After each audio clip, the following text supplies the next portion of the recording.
You're listening to Breaking New Ground. In this podcast, we provide thought-provoking conversations for those looking to begin or advance their entrepreneurial real estate goals.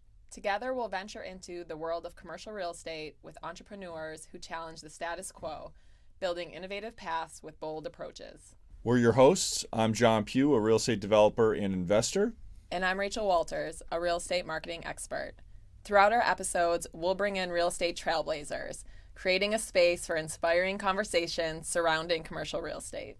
Pugh Management is proud to sponsor the podcast Breaking New Ground. Pugh Management is a premier developer for mixed-use, multifamily, and industrial properties. We love to develop places to live, work, and play. Pugh Management partners with family offices and institutional investors on projects in New England and Central Florida. Check us out online at pughmgmt.com. Hi there. In today's episode, AJ Rich is joining us to share his entrepreneurial journey in commercial real estate. AJ is a serial entrepreneur and managing partner at Legacy Ventures. AJ, thanks so much for joining us today. Thanks for having me, guys. Appreciate it. Yeah, we're really happy you could join us. Yeah. Absolutely. Can you please tell us your background and how you got to CRE? I know it's an interesting one, so our audience would love to hear. Yeah, I think the best way to put some rails around it is I feel like I've been professionally unemployed for 20 plus years, which has given me the opportunity to try a lot of different things and bounce around. And I feel like I've touched almost every part of the construction real estate journey. I grew up in a construction equipment family and construction family, third generation. And, that was kind of the catalyst for falling in love with building. I went to work with my dad every Saturday and Sunday, and, my weekends were operating construction equipment. So, bulldozers, excavators, bobcats, that sort of thing. That's how I grew up. That was kind of my world. And, from there, I kept wanting to learn each piece of the journey or each piece of the puzzle. So, I ran a brokerage. I ran my own brokerage, from residential rentals to commercial real estate leasing to land sales. I wanted to understand all of it. I had my hydraulics license at 18. I operated equipment. Actually got the opportunity to build a lot of the gas stations on the Mass Pike for a company called Tyree when I was, in high school, and operated equipment. Got my GC license and was had my own build shop. So just had an opportunity to get my hands, and I always learned better by doing. And so that's just that was the start of my journey. Yeah, we were saying before we jumped on that every time I talk to you, I learned something new that you did and that I didn't want to give your intro because of that reason. And I didn't even know that you had a brokerage and did residential. So thanks for sharing. We're going to dig more into the CRE and the construction and tech side, but I always do like hearing your story, and I think others will too, about the gym, and there's a real estate side to that. And of course it's still, entrepreneurial journey. So if you could share a little bit about that, and if that led to other areas of, what you're working on today. Yeah, about I think it's 8 or 9 years ago now. It's hard to think back that far sometimes. A good friend of mine, George Foreman III, was visiting me and wanted to open a boxing gym. And I've boxed since I was 17 years old. And this was right around the time that Soul Cycle had their second location. So boutique fitness was just kind of starting to take off. And, I said, yeah, I can help you find space. I can help you build it out, really focused on the real estate construction side of it. And obviously had a passion for boxing just because I was boxing 5 days a week, but for fitness and for, more of the enthusiast side of it. And then the more and more we got into it, he said, "Hey, you want to do this with me? You want to partner?" And kind of like everything else in my life, I was like, "Yeah, sure." And so that's sometimes it's like so casual how these kind of bigger moments or bigger career changes happen. That's really how it happened. And so partnered and co-founded the company with him, built our first gym in the Seaport. Was a great success. I think a lot of it had to do with like great location, timing, and Great we were just kind of design. seeing what was going. Yeah, thank you. Yeah, I mean, we had really good partners, great architects and designers. We just have put a really good group of people. Our first design group was a woman named by the name of Maho and Zen Associates, and I had worked with her on a past project renovating a luxury apartment at the Ritz, and so we became really good friends. And then the gym came up, and so it's always interesting to me how like your network, like one thing leads to the next, and they're not always interrelated, right? But like without her, we wouldn't have had a lot of the design inspiration and taken some of the risks that we did, and then we're able to take those risks and like really push them into something very different, because we had a different idea for what the gym could be. Because at the time, like building a luxury boxing gym was not the most well received from investors and pretty much anyone that. But once you saw it, you're like, oh, this is really cool. This makes sense. Um, so yeah, just went really well, and we ended up taking on a venture investor by the name of Breakaway Ventures, which is a local investment group, Dennis Baldwin and John Burns, and got the opportunity to run a venture company that opened in Pennsylvania, opened in New York City, um, opened another location in Boston, started franchising, built a franchise business, went to all the trade shows, and just learned what it was like to build a company from kind of 0 to 100 employees, and learn what it's like to manage a board and all that fun stuff. So really cool experience for me to move from you know small business to I would say kind of more of the big leagues of operating a business and what the controls are and how to do that. Yeah.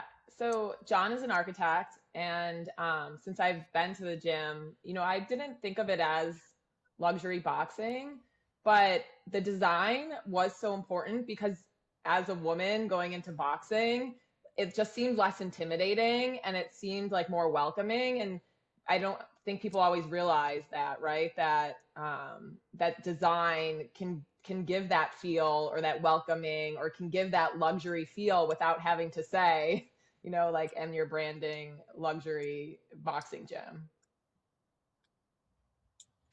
Yeah, I mean, I think for me, what I love about real estate or property or real property is being able to create to touch like all the five senses, right? And I also love it even more to be able to like how you can match like a digital footprint and a real footprint, like how your brand online like can transcend into a facility, and how like that connection between the two can be really powerful. So like we were just super focused on the details, like we used black because black, like, it shocked your senses when you walked in. Like we wanted you to feel like you were in a total, like we wanted you to leave whatever was your day behind. So you walked into this space, and it always needed to have high ceilings. We always wanted um, um, wall washing light, and not light that came down on you. Like there was all this thought put into like how do you feel when you're Mm-hmm. in this space. Another thing we did is we put garage doors in all of our rooms, and we never put doors on the rooms. Right? We wanted you to see other people outside. When you were in a classroom, you could see and feel the energy from the other classrooms. Right? It caused some issues because you never had perfect sound. Right? There was always like overlap of sound, and it was never quiet, and like sometimes it would get muffled and too noisy, but we wanted that. We would, because we traded that for this feeling of like, wow, like I feel like I'm part of something. I feel like the energy of the space. versus like going into a room that's closed and perfectly curated, and then having the door, hit behind you. So there was just so much thought into these like little things. Um, we didn't do like podiums for the trainers because we wanted the trainers to walk around the classroom, and we didn't want you focused on like an object up front. We wanted you to relax, right? And like, how do you relax if you're like focused on someone up front and trying to hear every word they say, right? Like, there's just so many little things. Yeah. And that's so interesting what you said, because also when you walk in, like, you know where you are, it's Everybody Fights. And the branding also, is, like you said, from the digital to how you feel to walking in. So it's just such a great example of, all those things that you've touched on, like coming together. And then the tech piece is pretty interesting, and VC side. And how we met from being at a real estate tech conference. And so how did you start getting interested in technology and how that weaves into commercial real estate? I've always been addicted to like building, right? So I feel like, to me, technology and construction are so similar, right? Like, technology, there's an engineering component, there's an architecture component, right? There's a design component, and there's a packaging component, and there's a go to market. So like, to me, it never felt disconnected, the two. Building from a white piece of paper to like a product you can experience.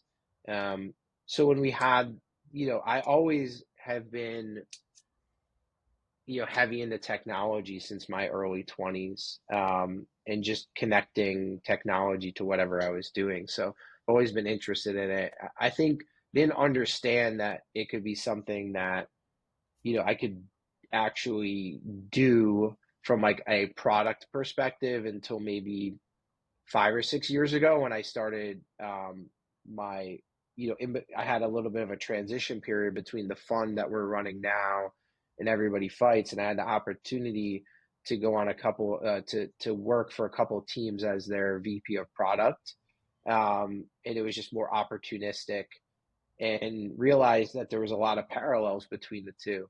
And I built a lot of product, built apps for companies, but I built them always for ourselves and the companies, and to solve an operating need of the company.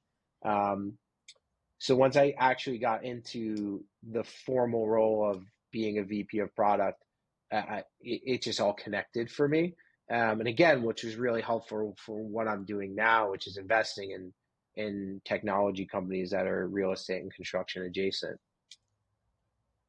That's interesting. I actually had a similar experience, AJ. I worked on Wall Street and it was kind of the reverse though. I worked on Wall Street and was involved in the design of some software for traders on Wall Street and in brokers. And it was one experience, but we built the product that was marketed and used pretty widely. And from that experience, I kind of figured out that I wanted to be involved in the design process, but of physical things. So very similar to kind of your experience, which is an important, it's one of those things where you have a realization, right? This is something that I enjoy. This is something I want to pursue. And it really helps.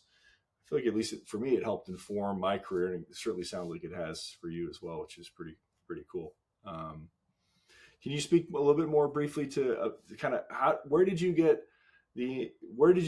you develop that interest in design? Because I think it seems like it's an important part of your story. And was that part of the relationship that you mentioned with the architect, the friendship there that you learned on that product, or was there other pieces of that in terms of your development of that interest? Yeah, I mean, I think it's always kind of a journey as to how you figure out what makes you tick, right? Because it's usually, there's a lot of things that sometimes are that don't feel like they connect, right? So like, I'll give you an example. I mean, I grew up in a construction family.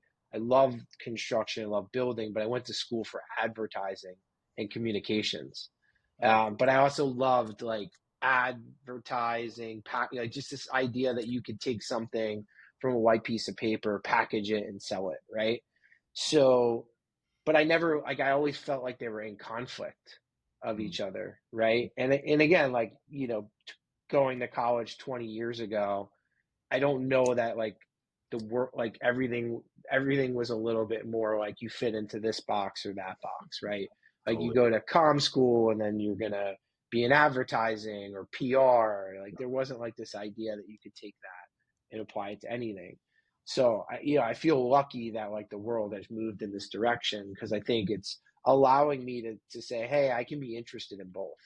I can be interested in 2x4s and foundations, but also interested in design and websites and branding and building a product, right? And so I actually think what's interesting about it all as it comes together is that building anything, there's a lot of parallels, whether you're building a company, building a piece of technology, or building a building. Like it's all about kind of like this blueprint, right? And being able to engineer and value engineer that blueprint. And then what is the end result? How do you put those pieces together to get that final package, right? So to me, design has always been important. It's always something that I don't think I could do anything that didn't have that final packaging because it would just lose interest. But I think the difference between maybe me and others is I actually want to know like all the intricacies of the pieces.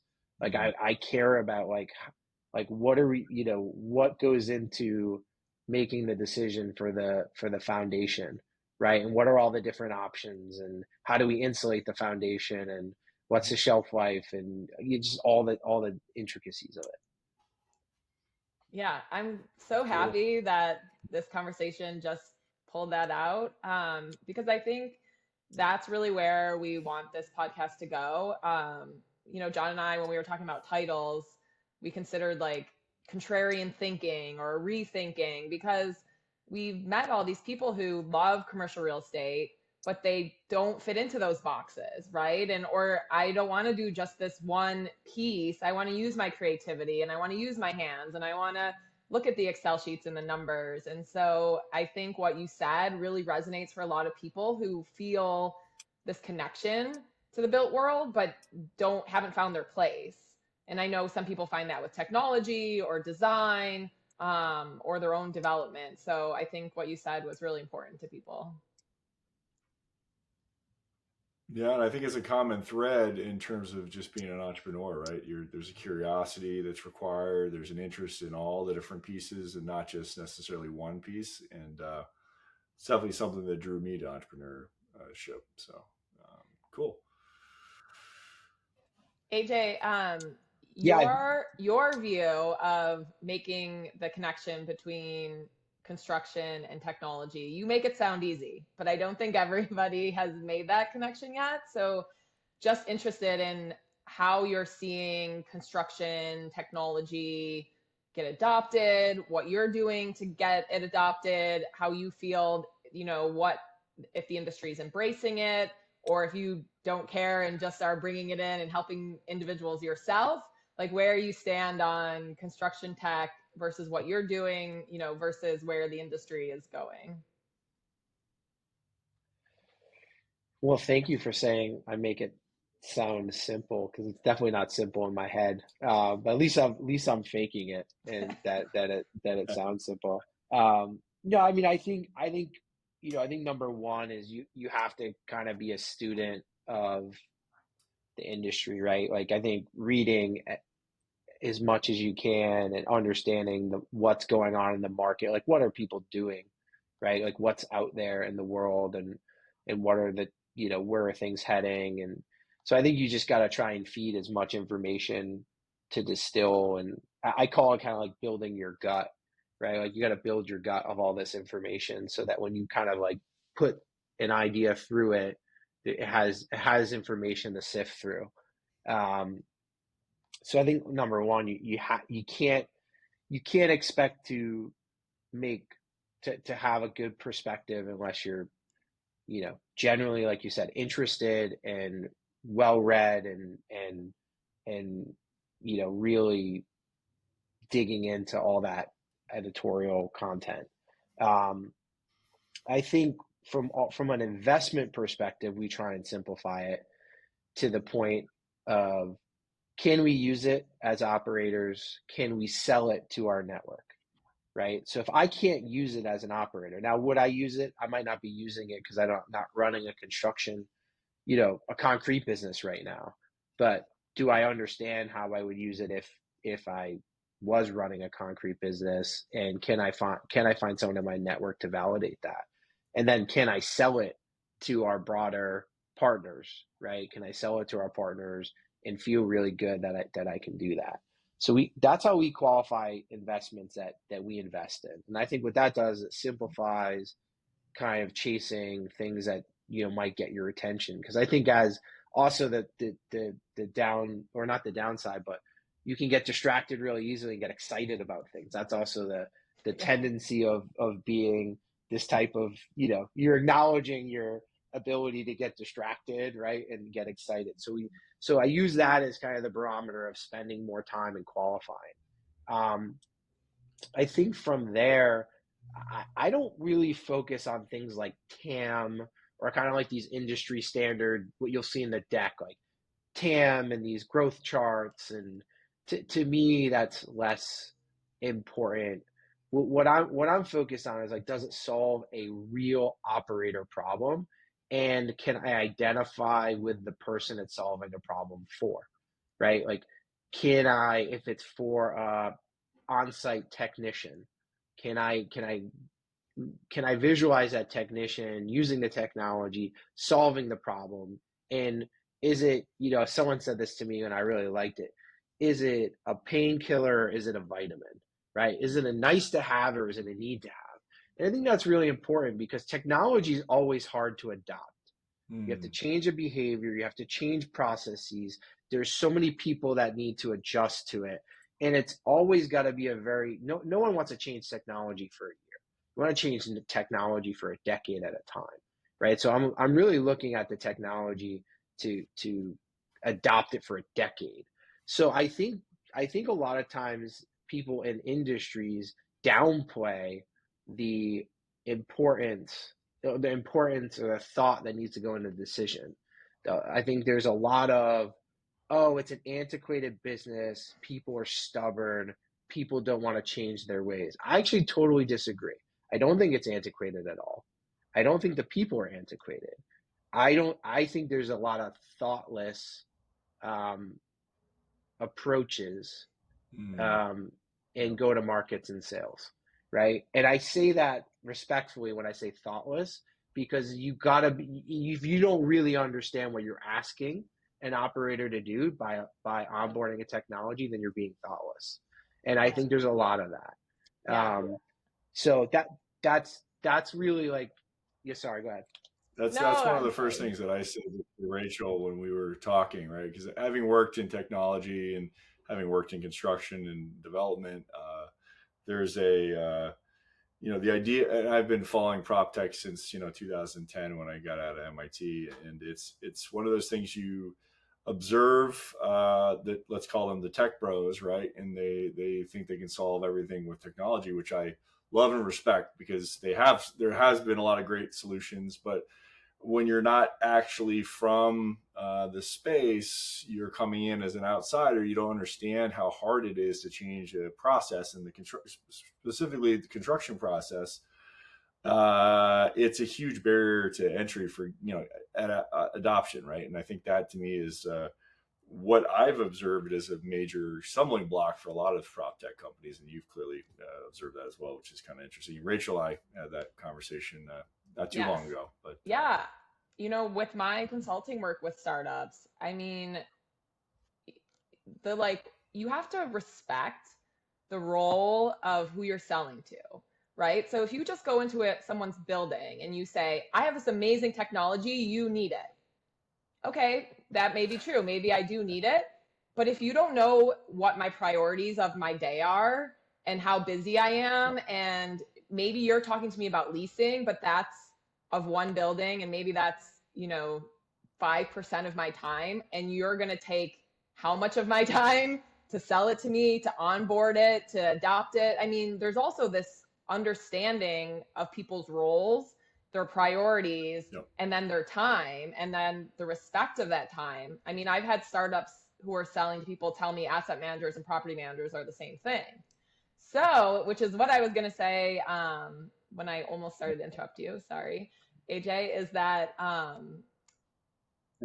think having been around you at CRETAC and hearing you speak to tech companies, whether, prop tech, construction tech, any tech that's in the built world, like, you are very valuable to people, and not just as the VC or investor, because you are bringing so much experience, but I know you do work very closely, like as a strategic partner with the companies you partner with. And to me, that is way more valuable than somebody writing a check. And so, that is like really appreciated. And on both sides, we need, the industries can't work together if like both sides aren't working. So, it's a good point. And I'm glad you brought that up about, people do want to change and they want to adopt technology, but they have to get their job done also.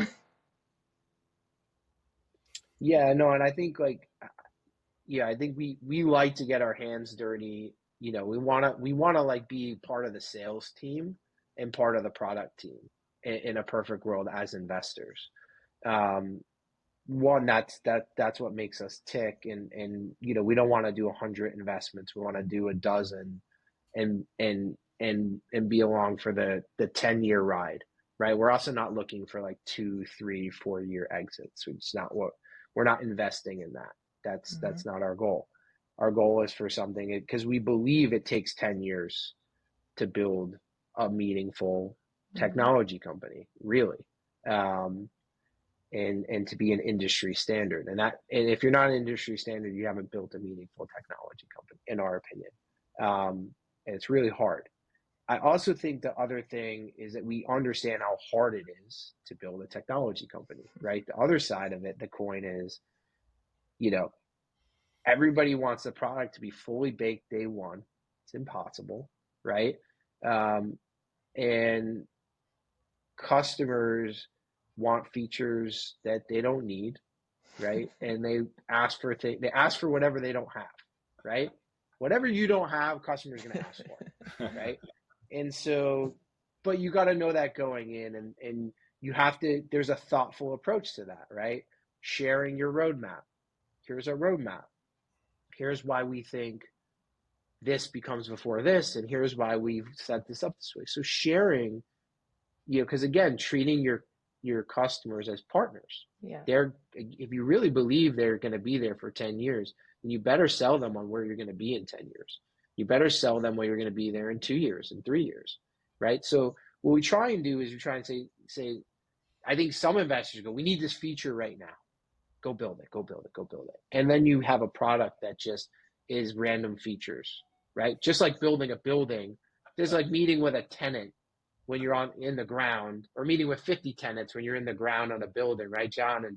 And you're like, get feedback from every tenant and then build a building. You're going to have like a building that's sideways, upside down, bathroom on the roof, and way over budget, right? Yeah. So it's the same, but if you show your tenants, like, here's our vision for the building, and oh, by the way, we can make adjustments within that vision, right?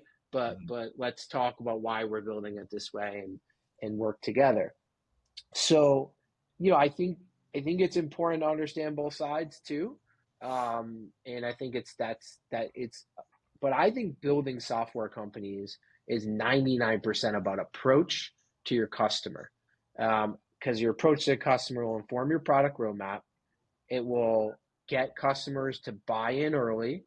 And it will give you that feedback that you need to have success. And then I think the last piece is you've got to have investors that have a long-term view, of the product, and are willing to make that bet for the longer run, because you're gonna hit a bump in valuation, or there's gonna be a moment in that long run where things aren't looking great, right? And you got to have that conviction to just kind of push through it. I don't know. I love construction technology. I think it's really exciting, and having worked in both construction and technology. Are there any spaces in construction technology you're particularly excited about right now, or you think, or you're invested in, or you're considering investing in, that you think are going to be transformational in some way? And obviously, I could spout all the potential ones, but I'm curious which ones you actually find most intriguing. Yeah, I think well, there's ones we've invested in, and I can talk about why we think those are intriguing, and then there's some that we haven't, some areas that we're still kind of hunting. We just made an investment in a solar billing platform. I really love that as an operator, because what it does is it enables property owners, multi-tenant property owners, to be in the energy business, the retail energy business. So for the longest time, we could only be in the wholesale energy business, and we're at the mercy of the grid. You're still at the mercy of the grid from an interconnection agreement standpoint, but from a rate perspective. So what this company allows you to do is participate in retail rates and pass the savings back if you want to the tenant. So retail rates plus savings to the tenant, that's a real win-win. And to be in control of that. So that's an investment we just made. The name of that company is IV Energy. And really excited about what they're doing. Really, really thoughtful and hard piece of software to build. And these guys are true professionals. Very, very impressive group. So I think that around energy, like, we're definitely interested in energy within the building. But the other reason I like about energy creation is I think there's a lot of focus on ESG, but I still feel it's early days in that, and I think a lot's going to shake out. Energy creation and the ability to create a net zero building, that really speaks to all real estate owners, right? And then create a 20-30 year yield, right, off of your initial investment. So I like that a lot. And then, it's a little bit utopian, and a lot of people talk about it and have invested around it, but just this idea of a Carfax for the home, right? And I think a lot of people have talked about it, but I don't think it, to me, that's an approach issue. And it's a very much, you have to have a long-term, you have to be willing to invest in the long-term view of that. So a company we invested in called Diggs, is attempting to take that on. Again, you can't lead with, we're going to be the Carfax for the home, because, you need the data it's a three-way data feed, right? Which is really hard to build out the gate. But and is that focused on? So what is that? So I mean, I'm vaguely familiar with Carfax, but is that focused on energy usage? Is it focused on deferred maintenance? What's the kind of focus on that? It's really a source of truth for the home, right? So, like, here's when it was purchased. Here's all the maintenance that was done on the home. Here's all the specification sheets. So Carfax, all it's doing is giving you, if you're going to go, yeah. So like when you sell it, every time you sell it, there's a tracking or a history of it, and there's a history of what happened during that ownership. Now, obviously, cars are much easier because you have dealerships, and they've made it a standard. So it's the tough part about this is it's only as good as the user that inputs the data in, right? So I think that gets difficult because you're asking the user to generate data, and you have to then prove to them that there's value and them taking their time to put that data in. And there's a bunch of different entry points for the home. Did you buy it new? So it's got to be entered by the developer, or originated. Sorry, there's a lot of origination points. Did you buy it and it was already built? Then it needs to be originated by the broker, right? So you have all these different origination points. But it's very intriguing, right? That you have, for most people, the most expensive asset and investment they have has no history, zero history. And so that one is really interesting to me. I think the group, Ty and Ryan at Diggs, have the most thoughtful approach I've seen to attacking that, right? And they're attacking it at the new construction and they're attacking it at the homeowner handoff end, so you can do it at the brokerage level. So they're attacking at each origination point. Yeah. And what they've done the best out of anyone I've seen is they've made it so easy to get started, which I think for the homeowner, a lot of this software is just too hard to get started. And you Yeah. kind of, it's kind of one of those things that you just need to, once you get past step 4, you're going to want to get to step 10. But how do you get to someone to step 4, quickly? Yeah. Interesting. Where else? I'm curious. You mentioned, like, when we were talking just briefly about construction tech, I was curious. One of the things that I know, like, that was extremely expensive when I worked on site or as an architect, were site visits by the owner, site visits sometimes by the architect, and those sorts of owners reps. Those sorts of costs, add up on an hourly basis, as opposed to, spending some time looking at something remotely. Is that something that's been widely? I know there's a lot of construction progress cameras out there. Have you seen any particularly interesting technologies in terms of field observation and kind of keeping up with those sorts of things? Yeah. So we're building a multifamily 57 unit product with one of our partners, Joe Hassel in Brighton. Okay. And he's a developer on the project. We're his partner, and we use a product called Struction Site. Okay. And I don't know if you've used it before. We're not investors in it, but I love it. It is something I would have invested in, but that ship has sailed. And I do the site visits myself, and so what I'm able to do is I just walk through with a camera. Okay. And it will take pictures, 3D pictures or 360 pictures through the whole project, and it attaches those to my floor plan. So I'll probably take a dozen site walks over the course of that project. And then, at any point in that project, I'll be able to see behind the walls and know exactly where my wires and so what it does, to your point, is, one, I'm not doing costly architectural engineering site walks, and I'm not going to do costly as-builts at the end, right? I'm doing my as-built, every day, because like the pipe isn't going to end up on a 57 unit building. It's not going to end up in the exact right spot. It never happens that way. Unless it's installed, it's not moving. Yeah, hopefully. Yeah, exactly. So, just being able to go back, like, even like all the windows, we did all the windows, make sure all the windows were caulked, like make sure the waterproofing was done right. So if we ever have a water issue, say, all right, here's a picture of the waterproofing done here. So I think that's a great software. And again, so easy to use. Set it up on my phone, got my camera, linked my camera. Because if it was too complicated, I'd just be like, I can't do this. Like, it's not, That's interesting. Yeah. And there was a fear factor too. Like, I think I'm pretty tech savvy, but at first I was like, oh, this is gonna, I was hesitant to do it. I'm like, oh, it's not gonna be easy. It's gonna be and they made it so simple. So kudos to them for doing it. And actually, a local developer builder, Mark Savatsky, I found it because he was talking about it with Brian, who's one of their sales reps. He's talking about it on their podcast. I was watching his podcast, and I called Brian after. I said, Brian, you got to tell me more.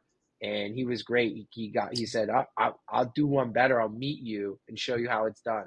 So he met me, showed me how it worked. I'm like, all right, I'm in. Perfect. Yeah, it's those sorts of things to me. I don't know, transparency in the construction process and really being able to understand what's happening in real time, because you can't, not you, but people can't necessarily get to the site every day. The field reps or, the field guys are running the job, and mistakes can be made, especially when you're in a really busy time like we have been in the past couple of years. And more boots on the ground, more eyes in the sky can only help the construction guys be a little bit more thoughtful about what they might be installing and whether they're installing it correctly. So that to me has been in the past, as an owner, always the challenge is to make sure that the contractor's doing what they say they're doing, and that they're adequately staffing the site in terms of oversight. And that's I know that was an issue for a lot of developers in the last couple of years because it got so busy, right? So um, Yeah, and I think it's we tend to probably be there. There's parts of it where I think you can over engineer and yeah, slow down your construction site too. I think you don't want to ask, like, I've seen a lot of software where, like, you're laying down lasers for framing, and some of that's great, but some of that's, again, over, our yeah, not all of our framers are going to do that, and the absolutely, amount of time we're going to lose to yeah, do that is never going to make sense. If the wall's an inch off here or there, like, I'd rather just be able to do an as built and note it, right? Versus like trying to fix it and lose. If I lose 2 weeks, the cost of that 2 weeks is a not worth lot, it. Absolutely, right? So I think, again, it's it's about, like, what's the pain point, and then who's going to actually do that, right? I think for the construction site, it's perfect for, like, an architect, an engineer, an mm-hmm. owner's rep, right? And it's like very clear: person, pain point, solve, right? And I love how connected that is. I think a lot of the stuff I look at is like, well, maybe the person that cares about it and the person that's going to actually do it aren't aligned. Yep, exactly. That could be the challenge, Yeah. right? So are you investing mostly in real estate projects as an LP? Are you a co-GP in some instances? I'm kind of curious, kind of where is that going in terms of your journey? Yeah, I mean, we're unique in the sense that we'll go from LP to self perform. So Okay. I think that's we're probably unique in that sense. So We've you have a construction crews, you self-perform the work. Oh, yeah. oh really? Yeah, Wow. yeah, Okay. yeah. So we don't have our own construction crew, but what we'll do is we'll GC the project, and then um, we have partners that we've done business with for 20 plus years. But we'll actually go in and be the developer, be the GC, and self perform in that way. But we don't have, like, our own construction crew. So that would be how we think about that, and then we do co GP, and then we do just plain LP And investment too. sorry, are these Yeah, investments I think all from from the same fund? Is God, it totally discretionary, VC all the way to GP and LP land and development deals? Oh, interesting. yeah, so it's all from the same fund. It's discretionary, and again, we have um, a goal for how we think about the ratios of how that dollars is those dollars are invested between technology, more traditional private equity, and then development. um but I think, again, like, we want to be opportunistic, and so we don't want to put ourselves into a box per se. But again, like, we really don't invest in things we don't understand, or with partners that we have you know 10 plus year relationships with. So we're, for the most part, not doing a lot with new partners, unless we really feel like that's a Sure. new partner for the next 10 years, right? But we're not one-off investors in deals or projects. So we did bring on a new, I would say, investment partner recently, but we firmly believe that will be someone we do a dozen deals with, right, in the Okay. next 10 years. Um, so it's very much about building, like, the name is meaningful to us, legacy. Like, it's about Mhm. building legacy relationships, and the value of the business being in those relationships. Personally, I've Rachel and I have had this discussion. I've had this conversation with my business partners. I only want to work with people where there's a long term relationship. Where quality people. There's only so much time that we have on this planet, right? I think we have to find things that we believe in, and then people that we believe in and we want to work with. And I think it's just fantastic that you're absolutely focused on that. And I think there's clearly there's a lot of benefit. You guys have had some success, and I think it's a common trait, I think, with a lot of entrepreneurs that are able to build businesses, which is great, fantastic. So Rachel, you want to wrap up? Yeah. AJ, I know we could talk to you I was forever. just getting So started. Come on, Rachel. I know I have to be the bad guy, keep us on track, but it's only because that means we just want you to come back and talk to us more. But to wrap up, the last question is, in 2024 and with the market the way it is, John and I want to look at opportunities and provide, some good examples for people out there who may be frustrated. And so in 2024, what things in CRE are you excited about?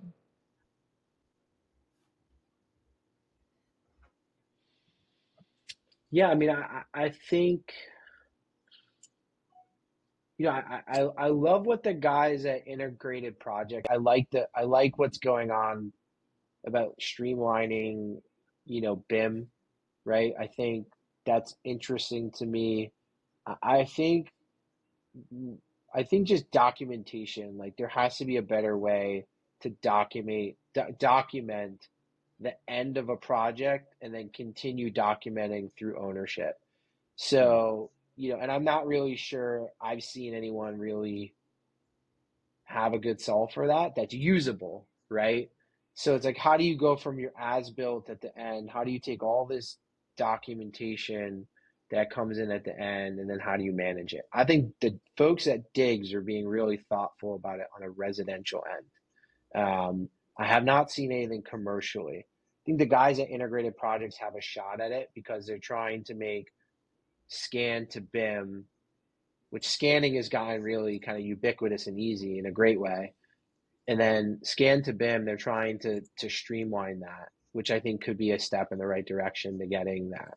But yeah, what's interesting to me is taking all your as-builts, all your specification sheets, all your warranties, everything that goes into a project at the end, hitting a button, folders are populated, and I can get access to all that data with one search bar.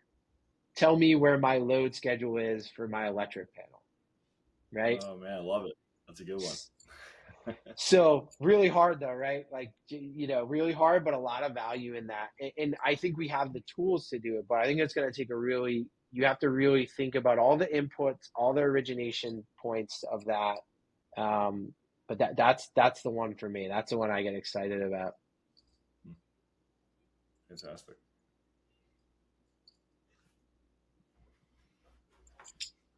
Cool, guys. Well, thank you so much for having me. I love these conversations. They always get. I definitely won't be sleeping tonight thinking about all the stuff that we talked about, and excited to. Hopefully, I'm on that short list of. Love to get your ideas as you guys see so much in the market. So excited to learn from you guys and see what you see out there. Thanks, AJ. Yeah, this was fantastic. Rachel, I think this was really a fun conversation. I look forward to, like you said earlier, having that follow-up, right? Yep. Absolutely. Thank you so much, AJ. All right. Well, thanks so much. Okay. We want to hear your thoughts and feedback on today's episode and what topics you would like us to discuss in future episodes. Follow us on Spotify to be notified when our next episode is live. To connect with John and I, follow us on LinkedIn. Thanks for joining us today on Breaking New Ground.